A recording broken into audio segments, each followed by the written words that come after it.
안녕하세요. 멋진 아재입니다. 자영업자들의 연체율이 점점 높아지고 있습니다. 빌린 돈을 못 갚는 거죠.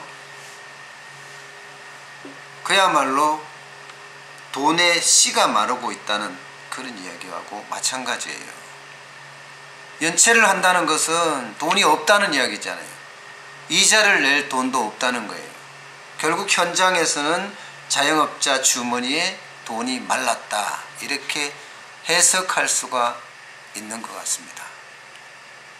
그럼 어디가 더 말랐을까요? 사실 또찐 개찐이지만 그래도 업종별로 보면 수상 운송업이 2.69%나 됩니다. 가장 어렵다는 거죠. 그 뒤를 운수장비 제조업이에요. 이거는 1.31%가 되고요. 그 다음은 자동차 트레일러 제조 1.09%. 인쇄 아시죠? 그 다음에 기록매체 복제, 이쪽에는 1.04%예요. 가방을 만들고 가죽을 제조를 하고 신발을 제조하는 쪽도 0.85%로 연체율이 꽤 높은 편입니다. 상위 연체율 업종을 보니까 기본적으로는 주력 산업의 후방 업종이 많습니다. 수상 운송업도 그렇고요.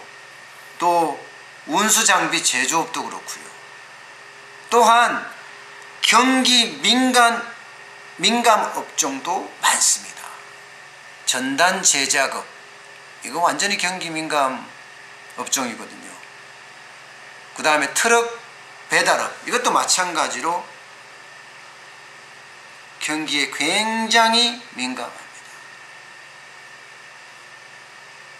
이 모두가 사실상은 바닥 경기를 잘 보여주는 그런 업종들이거든요. 수출이 떨어지니까 수출과 관련된 운송이 그만큼 떨어지는 거고요. 또 제조가 부진하니까 하청업체나 또 부품업체가 어려워지는 거고요. 경기가 침체되니까 전단 제작이나 트럭 배달업이 떨어지는 겁니다. 그야말로 산업계의 기단, 밑둥이 통째로 흔들거리고 있다는 그런 단적인 증거를 보여주고 있습니다. 자영업자는 돈줄이 끊겨서 목이 타들어가고 있다. 특히 주력업종, 후방산업이나 경기 민감 업종에서 말입니다. 다행히 공공인프라 업종은요, 연체율이 좀 낮습니다. 전기나 수도 관련해서 활용하는 데는 말입니다. 그나마 다행이죠. 안 그래도 어려운 이 자영업종에서 그나마 연체율이 낮다는 것, 그것 하나만 가지고도 위안을 삼아야 하는 실정이 됐습니다. 자, 참 어떻게 해야 할까요? 이 위기의 자영업 말입니다. 기본적으로는 묻지마 창업 같은 멋모르고 창업하는 것은 막아야 합니다.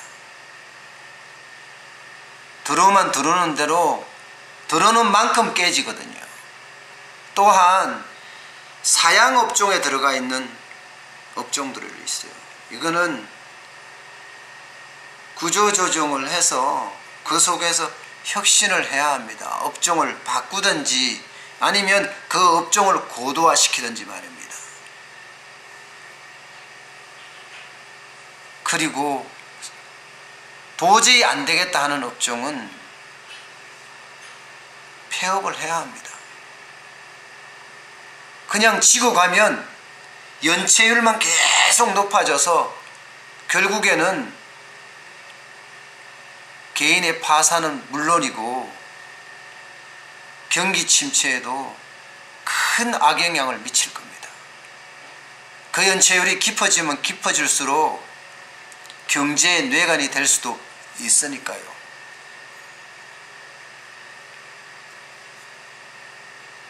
지금 자영업종은요,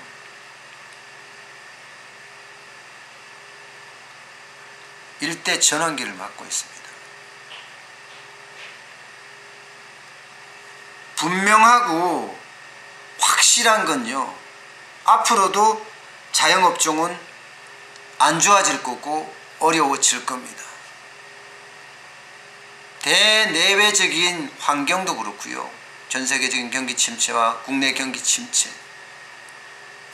또한 정부의 정책도 자영업종이 더 이상 생존하기가 쉽지 않습니다. 최저임금만 해도 엄청나게 올랐잖아요. 그에 따라서 원재료 가격도 많이 올랐고요. 물론 물류비도 엄청 올랐죠. 이런 상태에서 자영업종은 버티기가 쉽지 않습니다. 주력업종의 바닥 산업까지도 흔들거리고 있고 경기의 맨 밑바닥 산업도 붕괴되고 있어요. 이런 마당에 자영업자가 살 수 있는 길은 한 가지예요. 한 가지. 딱 한 가지입니다. 혁신해야 합니다. 변해야 합니다. 그래서 시대에 맞는 산업 구조로 변해야 합니다. 그래야만 자영업종도 살 수 있지 않을까 생각을 합니다. 이 상태로 계속 간다는 것은요, 점점 어려움을 자초하는 일이고 연체율은 높아지고, 연체율이 높아지면 경제의 큰 뇌관으로 작동할 수도 있습니다. 분명히 입구와 유지와 그리고 출구 전략을 아주 면밀히 검토를 하고 그에 대한 공격적인 대책이 필요한 시점입니다. 오늘 여기까지 하겠습니다. 고맙습니다.